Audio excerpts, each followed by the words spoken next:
ಇನ್ನು ಸಿಎಂ ಮತ್ತು ವಿಜಯೇಂದ್ರ ನಡುವೆ ಗ್ಯಾರಂಟಿ ಯೋಜನೆಗಳ ನಡುವಿನ ಫೈಟ್ ಜೋರಾದಂಗೆ ಕಂಡು ಬರ್ತಾ ಇದೆ. ಗ್ಯಾರಂಟಿ ತಾತ್ಕಾಲಿಕ ಎಂದ ವಿಜಯೇಂದ್ರಗೆ ಸಿಎಂ ಟಾಂಗ್ ಕೊಟ್ಟಿದ್ದಾರೆ.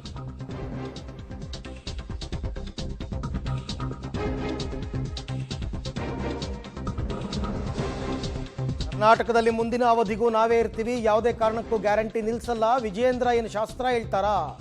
ಮುಂದಿನ ವರ್ಷಕ್ಕೆ 52,000 ಕೋಟಿ ಗ್ಯಾರಂಟಿಗಾಗಿ ಮೀಸಲಿಟ್ಟಿದ್ದೀವಿ ಅಂತ ಕೂಡ ಸಿದ್ದರಾಮಯ್ಯನವರು ಹೇಳಿದ್ದಾರೆ. ಯಾಕೆಂದರೆ ಪ್ರಚಾರದ ಸಂದರ್ಭದಲ್ಲಿ ವಿಜಯೇಂದ್ರ ಅವರು ಹೇಳಿದರು, ಈಗ ಕೊಡ್ತಾ ಇರೋ ಗ್ಯಾರಂಟಿ ಇವೆಲ್ಲವೂ ತಾತ್ಕಾಲಿಕ, ಚುನಾವಣೆ ಆದಮೇಲೆ ನಿಲ್ಲಿಸಿಬಿಡ್ತಾರೆ ಅಂತ. ಅದಕ್ಕೆ ಟಾಂಗ್ ಕೊಟ್ಟಿದ್ದಾರೆ ಸಿದ್ದರಾಮಯ್ಯನವರು. ತಾತ್ಕಾಲಿಕ ಅಂತ ಮಾತನ್ನ ವಿಜಯೇಂದ್ರ ಅವರು ಹೇಳಿದ್ದಾರೆ. ತಾತ್ಕಾಲಿಕ ಅಂದ್ರೆ ಆಫ್ಟರ್ ಲೋಕಸಭಾದು ಸ್ಟಾಪ್ ಆಗುತ್ತೆ ಅನ್ನೋ ಅರ್ಥದಲ್ಲಿ ಹೇಳಿದ್ದಾರೆ ಸರ್. ಅದೇನು ಶಾಸ್ತ್ರ ಹೇಳ್ತಾರ ಸರ್ ಶಾಸ್ತ್ರ ಹೇಳ್ತಾರ?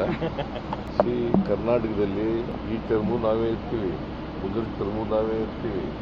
ಯಾವ ಕಾರಣಕ್ಕೂ ಕೂಡ ಯೋಜನೆಗಳನ್ನು ನಿಲ್ಲಿಸಲ್ಲ, ಗ್ಯಾರಂಟಿಗಳನ್ನು ಮುಂದುವರಿಸ್ತಕ್ಕಂಥ ಕೆಲಸ ಮಾಡ್ತೀವಿ.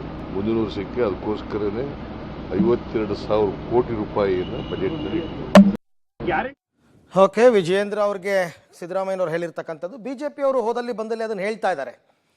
ಈ ಗ್ಯಾರಂಟಿ ಯೋಜನೆಗಳೆಲ್ಲವೂ ಕೂಡ ತಾತ್ಕಾಲಿಕ, ಚುನಾವಣೆ ಮುಗಿದ ಮೇಲೆ ನಿಲ್ಲಿಸ್ತಾರೆ, ಪಾರ್ಲಿಮೆಂಟ್ ಎಲೆಕ್ಷನ್ ತನಕ ಮಾತ್ರ ಕೊಡ್ತಾರೆ ಅಂತೆಲ್ಲ. ಅದಕ್ಕೆ ಸಿದ್ದರಾಮಯ್ಯನವರು ಡಿ ಕೆ ಶಿವಕುಮಾರ್ ಅವರು ಕೂಡ ಎಲ್ಲ ಕಡೆನೂ ಹೇಳ್ಕೊಂಡ್ಬರ್ತಾ ಇದ್ದಾರೆ, ಇದು ಶಾಶ್ವತ, ನಾವು ಅಧಿಕಾರದಲ್ಲಿ ಇರೋ ತನಕ ಈ ಗ್ಯಾರಂಟಿ ಯೋಜನೆಗಳನ್ನು ಕೊಟ್ಟೇ ಕೊಡ್ತೀವಿ, ಅದಕ್ಕೋಸ್ಕರ 52,000 ಕೋಟಿ ರೂಪಾಯಿಗಳನ್ನು ಮೀಸಲಿಟ್ಟಿದ್ದೀವಿ ಅಂತೆಲ್ಲ ಸಿದ್ದರಾಮಯ್ಯನವರು ಕೊಟ್ಟಿರೋ ಮಾಹಿತಿ.